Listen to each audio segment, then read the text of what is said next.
Assalamualaikum warahmatullahi wabarakatuh. Perkenalkan, nama saya Rasmida, NIM H02203119, Universitas Sulawesi Barat, Pendidikan Matematika B. Baiklah, di sini saya akan membahas mengenai tokoh matematika mulai dari Mesir kuno sampai dengan Yunani kuno. 1. Pitagoras. Biografi. Pitagoras lahir pada tahun 570 sebelum Masehi dan meninggal sekitar tahun 495 sebelum Masehi. Ia terlahir dari keluarga kaya raya. Ayahnya adalah seorang pedagang di Pulau Samos di daerah Ionia. Pitagoras adalah seorang matematikawan dan filsuf Yunani yang paling dikenal melalui teoremanya.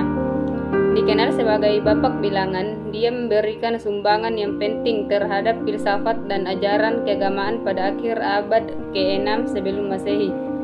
Pitagoras banyak melakukan perjalanan, diantaranya ke Mesir. Perjalanan Pitagoras ke Mesir merupakan salah satu bentuk usahanya untuk berguru, menimba ilmu pada imam-imam di Mesir. Konon, karena kecerdasannya yang luar biasa, para imam yang dikunjunginya merasa tidak sanggup untuk menerima Pitagoras sebagai murid. Namun pada akhirnya ia diterima sebagai murid oleh para imam di Tabe. Di sini ia belajar berbagai macam misteri. Selain itu, Pitagoras juga berguru pada imam-imam Chaldei untuk belajar astronomi, pada para imam Phoenicia untuk belajar logistik dan geometri, pada para Magi untuk belajar ritus-ritus mistik, dan dalam perjumpaannya dengan Zarathustra ia belajar teori perlawanan. Selepas berkelana untuk mencari ilmu, Pitagoras kembali ke Samos meneruskan pencarian filsafatnya, serta menjadi guru untuk anak Polycartes, penguasa tiran di Samos, kira-kira pada tahun 530. Karena tidak setuju dengan pemerintahan Tiranos Polycartes, ia berpindah ke kota Kroton di Italia Selatan. Di kota ini, Pitagoras mendirikan sebuah terakat beragama yang kemudian dikenal dengan sebuah kaum Pitagoren. Dan B. Penemuan Pitagoras dalam matematika, yaitu sebuah teorema dalam bidang geometri yang menyatakan bahwa jumlah luas bujur sangkar pada kaki sebuah segitiga siku-siku sama dengan luas bujur sangkar di hipotenusa. Dalam kata lain, display style A pangkat 2 ditambah B pangkat 2 sama dengan C pangkat 2. Bagian C, Sumbangsi Pitagoras. Menurut legenda umum, setelah ia menemukan teorema ini, Pitagoras mengorbankan seekor lembu atau bahkan seluruh hekatom atau 100 ekor sapi kepada para dewa. Cendekiawan Romawi Cicero menampik kebenaran kisah ini karena pada masa tersebut diyakini bahwa Pitagoras melarang pengorbanan darah. Porphyrios mencoba menjelaskan kisah ini dengan menegaskan bahwa lembu ini sebenarnya terbuat dari adonan. Bagian D, yaitu penerapan dalam pembelajaran matematika saat ini. Terlebih dahulu, guru menjelaskan mengenai rumus Pitagoras kepada siswanya, yaitu dengan rumus jika mencari A menggunakan, maka rumus AC pangkat 2 sama dengan AB pangkat 2 ditambah BC pangkat 2. Yang kedua, jika mencari BC, maka menggunakan rumus BC pangkat 2 sama dengan AC pangkat 2 dikurang BC pangkat 2. Yang ketiga, yaitu jika mencari AB, maka rumus yang digunakan adalah AB pangkat 2 sama dengan AC pangkat 2 dikurang BC pangkat 2. Contoh, suatu segitiga siku-siku memiliki sisi tegak AB, panjangnya 15 cm dan sisi mendatarnya atau BC panjangnya 8 cm. Berapakah centimeter sisi miringnya atau AC? Diketahui AB sama dengan 15 dan BC sama dengan 8. Ditanyakan panjang AC. Penyelesaian, AC pangkat 2 sama dengan AB pangkat 2 ditambah BC pangkat 2 sama dengan 152 ditambah 82. AC pangkat 2 sama dengan 225 ditambah 64. AC pangkat 2 sama dengan 289. AC sama dengan akar 289. AC sama dengan 17. Yang kedua, yaitu Carl Friedrich Gauss. Bagi biografi, John Carl Friedrich Gauss Dilahirkan pada tanggal 30 April 1777 di kota Brunswick, Jerman, dan meninggal pada tanggal 23 Februari 1855, Göttingen, Jerman. Ibunya bernama Dorothea Benza dan ayahnya bernama Gebhard Friedrich Gauss. Carl Friedrich Gauss adalah matematikawan, astronom, dan fisikawan Jerman yang memberikan beragam kontribusi. Ia dipandang sebagai salah satu matematikawan terbesar sepanjang masa selain Archimedes dan Isaac Newton. Dilahirkan di Braunschweig, Jerman saat umurnya belum genap 3 tahun. Ia telah mampu mengoreksi kesalahan daftar gaji tukang batu ayahnya. Sumbangsih Gauss yaitu memberikan beragam kontribusi yang variatif pada bidang matematika, bidang analisis, dan geometri. Mengandung banyak sekali sumbangan-sumbangan pikiran Gauss. Ide geometri non-Euclides ia garap pada 1797. Tahun 1799 menyumbangkan tesis doktornya mengenai teorema dasar aljabar. Pada 1800 berhasil menciptakan metode kuadrat terkecil, dan pada 1801 berhasil menjawab pertanyaan yang berusia 2000 tahun dengan membuat poligon 17 sisi memakai penggaris dan kompas. Di tahun ini juga menerbitkan Disquisitiones Arithmetica, sebuah karya klasik tentang teori bilangan yang paling berpengaruh sepanjang masa. Gauss menghabiskan hampir seluruh hidupnya di Göttingen dan meninggal di sana juga. Yaitu temuan Gauss pada tahun 1801. Gauss menerbitkan karya dimaksudkan untuk membuat dampak menentukan dalam membentuk matematika dari sisa abad ini, dan khususnya di bidang teorema bilangan. Disquisitiones Arithmetica yang temannya banyak meliputi tes pertama hukum timbal balik kuadrat, solusi aljabar untuk masalah bagaimana untuk menentukan apakah poligon reguler n sisi dapat dibangun secara geometris atau yang belum terselesaikan dari masa Euclid, perawatan yang komprehensif dan teori angka kongruen, dan banyak hasil dengan angka dan fungsi variabel kompleks yang akan mengenangani pada tahun 1831, menggambarkan bagaimana untuk mengembangkan teori lengkap tentang mereka dan representasi mereka di bidang X dan Y yang menandai titik awal dari teorema modern angka aljabar. Bagian D, penerapan dalam pembelajaran matematika, yaitu dengan cara menerapkan mengenai materi geometri dan temuan-temuan Gauss lainnya. Yang ketiga, Thales. Biografi Thales.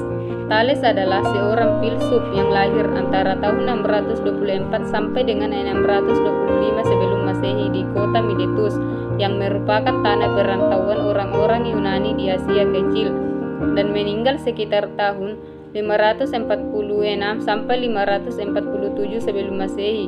Ia dimasukkan ke dalam tradisi filsafat Ionian, mazhab Miletus, dan filsafat alam. Ia memiliki minat utama dalam etika, metafisika, matematika, dan astronomi. Selain itu, ia pula memiliki gagasan penting, yakni air adalah prinsip dasar segala sesuatu, dan teorema Thales. Bagian B, yaitu penemuan Thales. Thales adalah orang pertama merumuskan konsep diameter, yakni garis membagi lingkaran menjadi dua melalui titik pusatnya.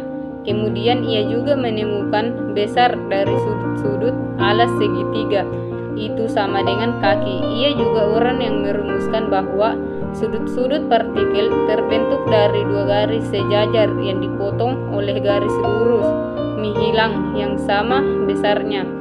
Kemudian sudut dalam setengah lingkaran adalah sudut kanan. Penemuannya tersebut dewasa ini lebih dikenal sebagai teorema Thales. Ia juga orang pertama yang merumuskan tinggi piramida Mesir kuno dengan mengukurnya melalui bayangan piramidanya. Hal ini ia rumuskan setelah ia mampu mengukur tinggi tubuhnya melalui bayangannya sendiri. Selain itu, ia juga memiliki keahlian dalam hal pengukuran tanah setelah bidang tanah dirusak oleh genangan air. Bagian C, sumbangsi Thales. Thales mendirikan sekolah matematika yang bernama Lunia. Thales juga dianggap sebagai orang terdini di dalam sejarah yang kepadanya temuan-temuan khusus matematika disematkan. Meskipun tidak diketahui apakah Thales atau bukan yang pertama memperkenalkan struktur logika ke dalam matematika yang saat ini menjadi hal yang berlaku dimanapun, tetapi diketahui bahwa di dalam 200 tahun sesudah kematian Thales, bangsa Yunani memperkenalkan struktur logika dan gagasan pembuktian ke dalam matematika. Dalam bidang astronomi, Thales dikagumi karena Thales sudah dapat memprediksi gerakan elips matahari dalam peredarannya dalam 1 tahun. Bagian D. Penerapan dalam pembelajaran matematika, yaitu dengan cara menjelaskan bahwa sebuah lingkaran terbagi 2 sama besar oleh diameternya. Sudut bagian dasar dari sebuah segitiga sama kaki adalah sama besar, serta jika ada 2 garis lurus bersilangan, maka besar kedua sudut yang saling berlawanan akan sama, dan sudut yang terdapat di dalam setengah lingkaran adalah sudut siku-siku. Yang keempat, Euklide. Bagian A, biografi Euklide. Euklide adalah nama dari Arabisasi dari kata Euka Eiona Yunani yang artinya kemuliaan yang baik. Euklide adalah tokoh ilmu ukur dari Yunani. Dia juga penyusun buku-buku pelajaran yang terbesar sepanjang abad. Euclid dikenal juga sebagai Euclid atau Euclid of Alexandria. Euclid ini adalah salah satu murid dari Akademi Plato di Athena.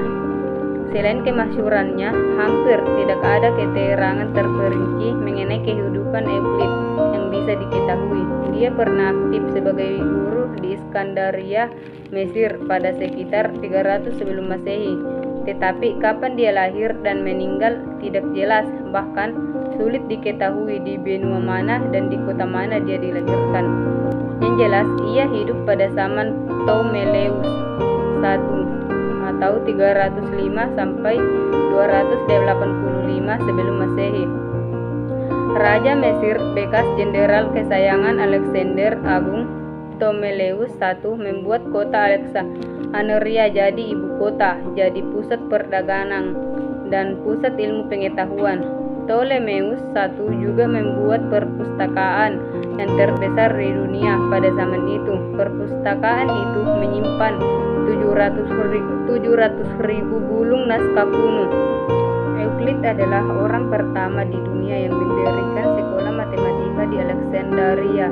Bukunya berjudul Elements merupakan salah satu karya terbesarnya yang sangat berpengaruh dalam sejarah matematika. Buku ini tidak hanya berisi berbagai macam aksioma geometri, tetapi juga tentang teorema angka, termasuk di dalamnya bilangan prima dan dasar-dasar teorema aritmatika. B. Penemuan Euclid. Euclid adalah seorang matematikawan berasal dari Yunani yang hidup sekitar tahun 300 sebelum Masehi. Beliau dikenal sebagai bapak geometri dengan karyanya mengenai ilmu ukur dalam bukunya yang berjudul The Elements.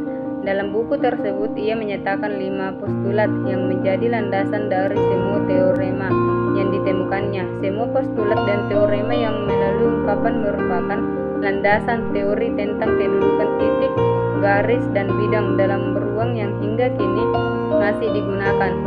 Euclid menulis 13 jilid buku tentang geometri. Dalam buku-bukunya menyatakan aksioma atau pernyataan-pernyataan sederhana dan membangun tentang dalil geometri berdasarkan aksioma tersebut. Contoh dari aksiomanya adalah ada satu dan hanya satu garis lurus, di mana garis lurus tersebut melewati 2 titik. Yang C. Sumbangsi. Bukunya berjudul Elements merupakan salah satu karya terbesarnya yang sangat berpengaruh dalam sejarah matematika. Buku ini tidak hanya berisi berbagai macam aksioma geometri, tetapi juga tentang teori angka, termasuk di dalamnya bilangan prima dan dasar-dasar teorema aritmatika. Sumbangan Euclid terletak pada cara pengaturan dari bahan-bahan dan permasalahan, serta formulasinya secara menyeluruh dalam perencanaan penyusunan buku. Di sini tersangkut yang paling utama pemilihan dalil-dalil serta perhitungan-perhitungannya, misalnya tentang kemungkinan menarik garis lurus di antara 2 titik. Sesudah itu dengan cermat dan hati-hati dia mengatur dalil sehingga mudah dipahami oleh orang-orang sesudahnya bila mana perlu. Dia menyediakan petunjuk cara pemecahan hal-hal yang belum terpecahkan dan mengembangkan percobaan-percobaan terhadap permasalahan yang terlewatkan.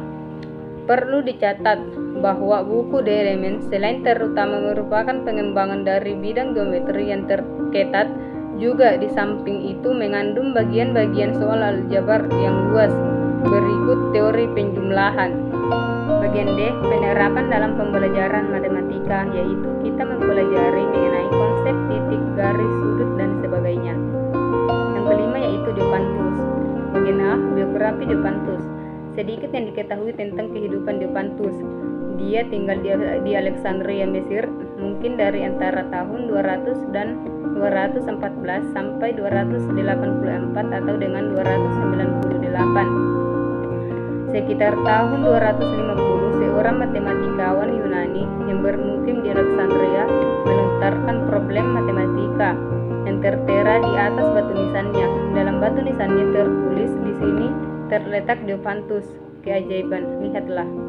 Ada catatan terperinci tentang kehidupan Diopantus, namun meninggalkan problem tersohor itu pada Palatine Anthology yang ditulis setelah meninggalnya. Pada batu nisan Diopantus tersamar atau dalam persamaan umur Diopantus. Seperenam kehidupan yang diberikan Tuhan kepadaku adalah masa muda. Setelah itu, 1/12-nya cambang dan brewekku mulai tumbuh. Ditambah 1/7 masa hidupku untuk menikah dan tahun kelima mempunyai anak. Sisanya setengah waktu dari kehidupanku untuk mengurus anak. 4 tahun kugunakan bersedih. Yang kedua yaitu sumbangsi. Seringkali disebut dengan Bapak Aljabar Babilonia. Karya-karyanya tidak hanya mencakup tipe material tertentu yang membentuk dasar aljabar modern, bukan pula mirip dengan aljabar geometri yang dirintis oleh Euclid.